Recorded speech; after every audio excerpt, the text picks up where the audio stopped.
Deborah, do you want to go first? No, go ahead, Vincent. Okay. Trini, could you pull up the slides?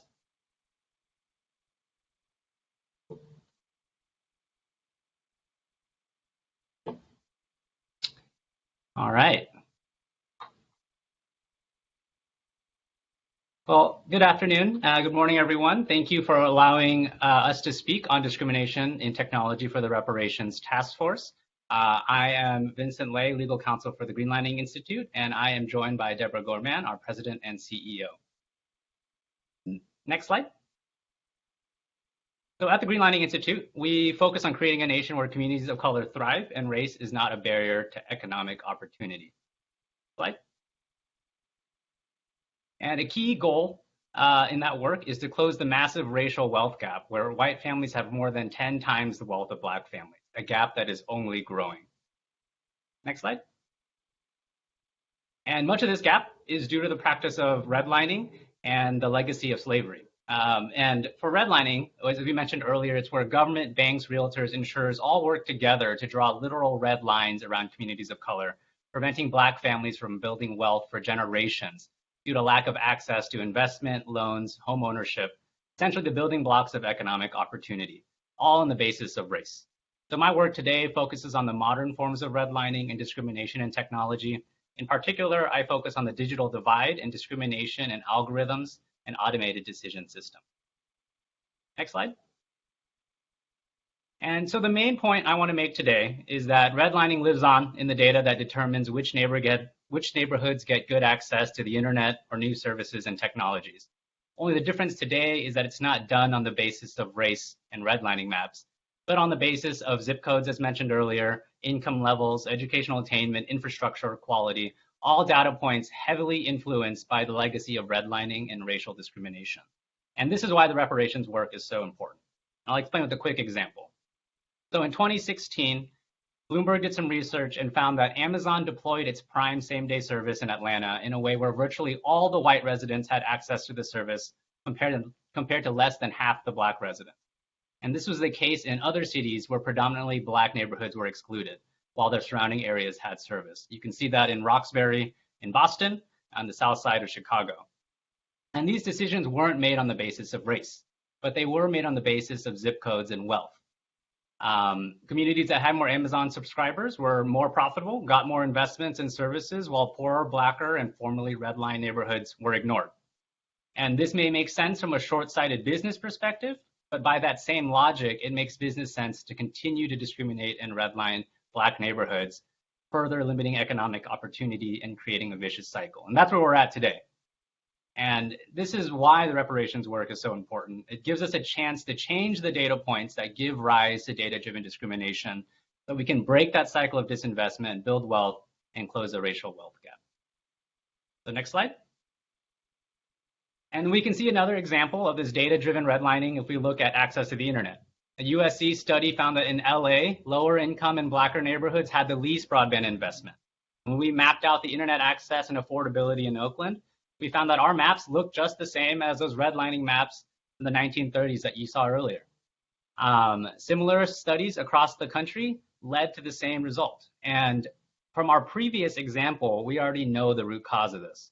Income inequality in the racial wealth gap means less investment. Less investment means fewer choices, higher prices, leading to lower adoption of critical tools like the internet and widening the racial wealth gap. Next slide.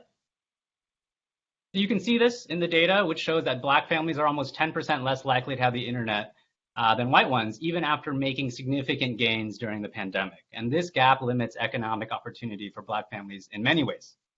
Next slide. The first one is that limited digital access means lower digital skill scores. If you don't have the internet, you don't have a computer at home, then you're not going to build the skills that you need for quality, high-paying jobs. Next slide. And we can see that because the future of work requires more and more digital skills, and getting a good job requires that as well. Next slide. And folks mentioned earlier about internet access and academic scores. Well, the digital divide really also impacts the ability of our communities to find academic success.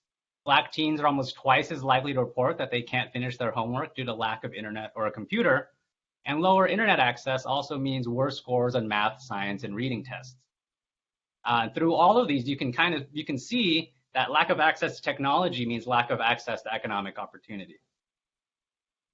Next slide. And the key issue is affordability. And this is something that we can address by building wealth for Black families through reparations. We also need additional policy changes. Next slide. I'm going to skip over most of these. We've made big progress in the past year in investing in broadband in California. We have a new affordability program to help folks pay for internet access. But we should do this year is focus our budget on making sure the communities that need these services actually know about them and can access them. And if we do this right, we can finally close that digital divide and ensure that internet access is not that barrier to economic opportunity. Next slide. So now I'm going to shift gears. We just talked about how data points about wealth can limit access to convenient services like Amazon Prime, as well as essential technologies like the internet. But a similar kind of data-driven discrimination can happen in many other ways through the use of algorithms and automated decisions. Slide. So as mentioned earlier, an algorithm is just a set of rules to follow. And what we at Greenlining are concerned about are automated decision systems that look at large data sets to find statistical patterns to make decisions, right? And we're worried that without proper oversight, these systems can embed the very real history of discrimination and redlining that are reflected in the statistics and the data into their decisions, creating algorithmic bias. Next slide. And this is a key issue for Greenlining because algorithmic systems can determine who succeeds and who doesn't. And in the next few slides, I'm going to go over some examples of this in different sectors and how this discrimination and bias impacts economic opportunity. Next slide. So my first example, as you heard earlier, is from the housing and credit sector. So last year, the markup was able to do a study thanks to newly released federal mortgage data. And they found out that housing algorithms that determine who can get a loan to buy a home discriminated against communities of color such that in some areas, a white loan applicant was 2.5 times more likely to get a loan than a Black applicant, even though they had similar credit characteristics and income. Next slide.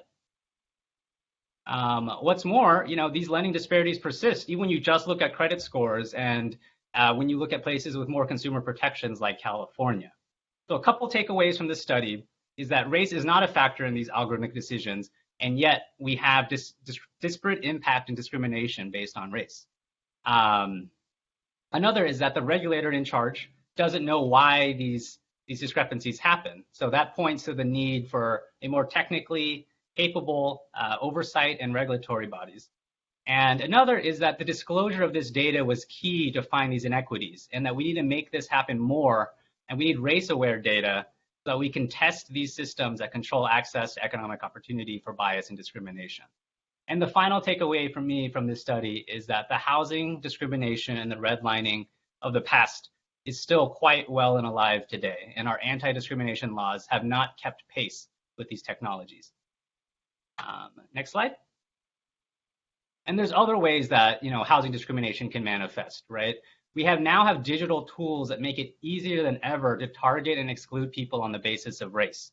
In 2017, ProPublica found out that users on Facebook can exclude people from seeing job ads or housing on the basis of race. And there was lawsuits and HUD investigations afterwards.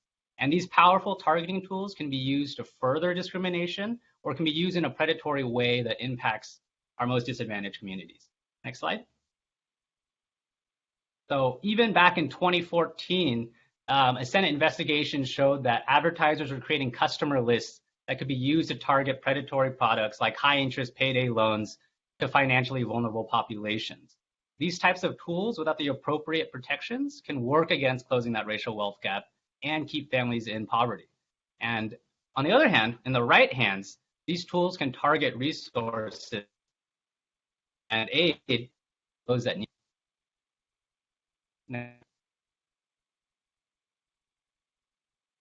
Next slide. Thank you. So shifting from housing to employment, we found that employment algorithms can learn the same biases as humans, right? An algorithm trained on Amazon's hiring data learned to discriminate against women. perhaps reflecting a culture where men are more likely to be hired and promoted in tech jobs. And we know that Black people are underrepresented in tech. We need more transparency to make sure that hiring employment algorithms aren't discriminating on the basis of protected classes like race and gender. Next slide. Another example that was talked about in the previous presentation showed, a medical algorithm that determined who had access to better care would preference white patients over sicker Black ones. And that was because white patients spent more money than Black ones. And the hospital assumed that more money spent meant you were sicker. While the root cause of that is the systemic inequality and discrimination that has led to Black families having lower abilities to afford and access medical care. Next slide. So I have two more examples. So beyond medical care, more and more government systems are turning to AI to determine who gets access to social programs like unemployment, child services, medical care. But many of these systems aren't properly vetted or tested before deployment, resulting in improper denials that impact communities of color the hardest. For example, in Michigan, an automated unemployment system wrongly accused tens of thousands of people of fraud, forcing them to make repayments that led families to declare bankruptcy. So one even committed suicide. The exact causes of the errors are not clear, but we need to make sure we catch these issues before we deploy the system in ways that impact communities of color. So that's why Greenlining sponsored AB 13 last year that would require government agencies to do risk assessments to make sure that this kind of discrimination and this kind of errors don't happen. Next slide. So for my final example, it concerns pricing algorithms and in particular insurance. A study from 2020 found that insurers like Allstate were using sophisticated pricing algorithms to create sucker lists, families that were that they could charge more, sometimes increasing rates by thousands of dollars more than pay on their driving risk. This impacts seniors and low-income families the most, and families that are already disadvantaged and reliant on social services to make ends meet. That extra $100, extra $1,000 can make a really big difference, especially when you need insurance to drive. We don't have the racial breakdowns of these data, of these algorithms, and that is something that we need to make sure that when regulators are looking at pricing algorithms for key services like insurance, they aren't discriminating improperly, particularly on the basis of race. And these pricing algorithms aren't used in insurance, right? So Princeton Review was charging Asian communities more for SAT services. Uber was charging more in Chicago to travel to non-white areas. These practices are common, however, overall, and the impact will always be felt hardest by families that are already redlined and disadvantaged. So that's why reparations is so key, so that we can fight these types of data-driven discrimination. However, that alone is not enough. Next slide. There's some policies that we need. We need to make sure that people know where the government is using automated decision systems that impact them. We need to make sure we test for disparate impact to make sure that these algorithms aren't discriminating. And we need disclosures of the data so that we can do that. And one thing Greenlining advocates for is race-aware data. You don't need to use someone's race to make a decision, but we should be able to test on the back end whether your decision is discriminating on the basis of race. And that also needs more technically competent regulators. We need to do audits of these systems, and then we can update our civil rights laws and create regulatory red lines on which practices stop. And then finally, we can promote algorithmic greenlining. Next slide. So I want to end by noting that I'm a big supporter of the potential of new technologies to improve outcomes, right? We just need to make sure they're used properly. And we can see this potential using the CalEnviroscreen algorithm in California. It uses equity indicators like poverty, unemployment, exposure to pollution, and they use that to identify disadvantaged communities that are eligible for increased investment from our Greenhouse Gas Reduction Fund. With the help of this algorithm, over $4.5 billion in state funding has gone towards investments in disadvantaged communities, with a big share of that going towards low-income Black and Latino communities, build things like affordable housing, urban greening, clean energy infrastructure, and more. And this algorithm provides potentially a template where we can undo this past discrimination, this past redlining, and use it to drive more investments into the communities that need it most to improve economic opportunities. Thank you.